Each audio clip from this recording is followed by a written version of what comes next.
ყოველი ნორმალური მოთხრობის წაკითხვის შემდეგ ხდები ოდნავ უკეთესი ვიდრე ხარ, უფრო ჭკვიანი ვიდრე იყავი. ეს სიტყვები ეკუთვნის კაცს, რომელსაც ლიტერატურა ძლიერ უყვარდა. გურამ დოჩანაშვილისთვის მწერლობა სწორედ ეს იყო. ადამიანის სულის გაკეთილშობილების მუდმივი მცდელობა. გურამ დოჩანაშვილი იყო მაძიებელი მწერალი.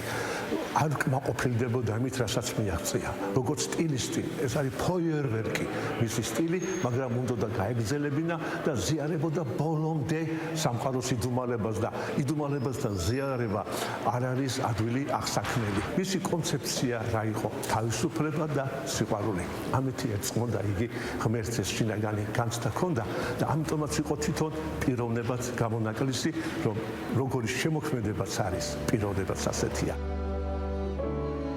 მომავალი მწერალი 1939 წლის 26 მარტს თბილისში დაიბადა. ზემელზე, რუსთაველზე, სოლოლაკსა და ვერაზე იზრდებოდა. ამიტომ მის შემოქმედებას გამორჩეული თბილისური სული გასდევს. სანამ სიტყვებს დაუმეგობრდებოდა, მანამდე იყო მუსიკა. 18 წლისამ ვიოლინოს კლასი დაამთავრა.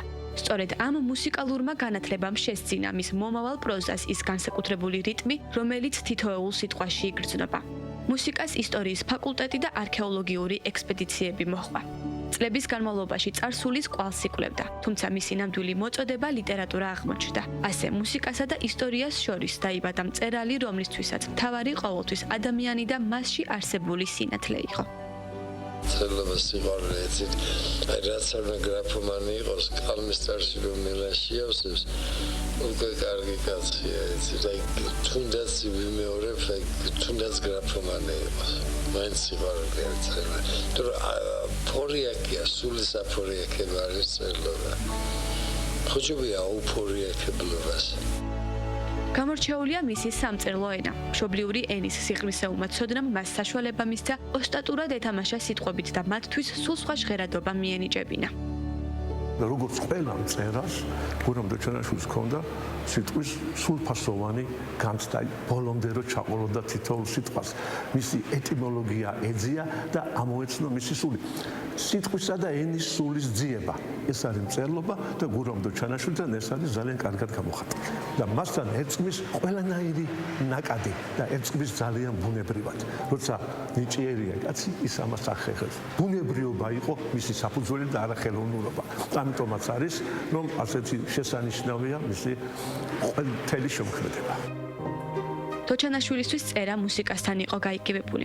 ამიტომ მის თითოეულ აბზაცს თავისი რიტმი და მელოდია აქვს. სწორედ ეს შინაგანი ჰარმონია და მუსიკალური რიტმი ეხმარებოდა მას საბჭოთა ცენზურის პირობებშიც კი ეთქვა ყველაზე თავისუფალი სიტყვა.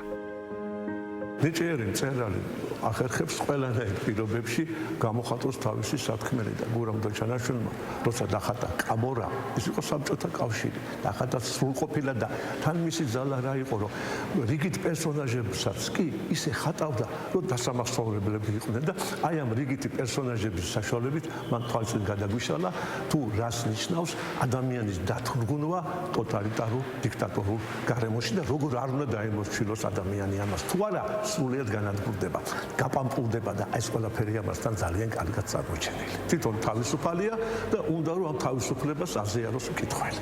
მე ეს ბედნიერება უკვე განვლილი მაქვს. რა ბედნიერებაზე ლაპარაკობ? პირველად წაკითხვის. გურამ დოჩანაშვილი თავად იყო დიდი მკითხველი. სწორედ ამ გამოცდილებამ მისცა საშუალება მთელი მსოფლიო ლიტერატურა ერთ პატარა ამბავში მოეთავსებინა. მოთხრობა სახელად კაცი, რომელსაც ლიტერატურა ძლიერ უყვარდა, არაერთხელ გათოცხლებულა სხვადასხვა თეატრის სცენაზე. ერთ-ერთი გამორჩეულია ტელესპექტაკლი, რომელიც რეჟისორმა ზურაბ კანდელაკმა 1970-იან წლებში დადგა.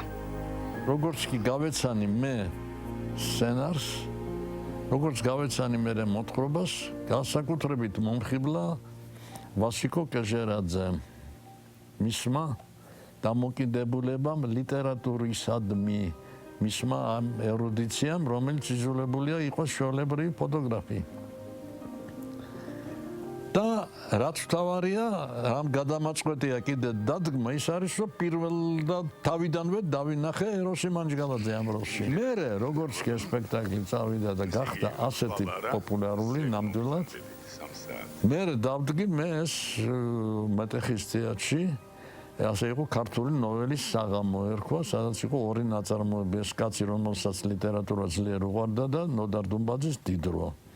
და მიდიოდა საოცარი აი ისეთი იყო პატარა სცენა იყო მაშინ თვითონ ტაძარში იყო იქ პატარა დარბაზი იყო 100 კაცამდე იყო მეტი არ ეტეოდა მაგრამ სულ გადაჭედილი იყო და თითქმის ყველა ტექსტიზე პირად იცოდა ხალხმა გურამ დოჩანაშვილისთვის არაფერი იყო სიყვარულზე მნიშვნელოვანი. დედამიწას სიყვარული ატრიალებს. ადამიანი ადამიანისთვის დღეა. არაფერი ისე გადამდები არ არის, როგორც გულწრფელი ღიმილი. თქნარებაზე მეტადაც კი. ეს სიტყვები მისი ცხოვრებისა და შემოქმედების გზამკვლევია. სწორედ ამ რწმენით შექმნა მან სამყარო, სადაც სიკეთე ყველაზე მძლავრი იარაღია. წერილობა მალაბი უნდა იყოს და წერილობა რაღაცებს უარყოფს და ისე მეგე წერილობა უნდა იყოს შვება, სასვება და ძალიან ვცდილობ რომ ცოტა ეგეთი იყოს ჩემი ნაწარმოებიც. თუნდაც ერთი ადამიანი უკეთესი, თუნდაც ერთი ამას გადაიწერა მე მგონი ტყუილა არ მიშრომია, თუნდაც ერთი რომ გახდეს უკეთესი. სიყვარული, სიკეთე, შეუპოვარი ბრძოლა ბოროტების წინააღმდეგ და თავისუფლებისკენ სწრაფვა. ეს არის გურამ დოჩანაშვილის შემოქმედების მთავარი ხაზი. ავტორის, რომელმაც სიტყვა მუსიკა დაქცია, ხოლო ლიტერატურა გადარჩენის გზად.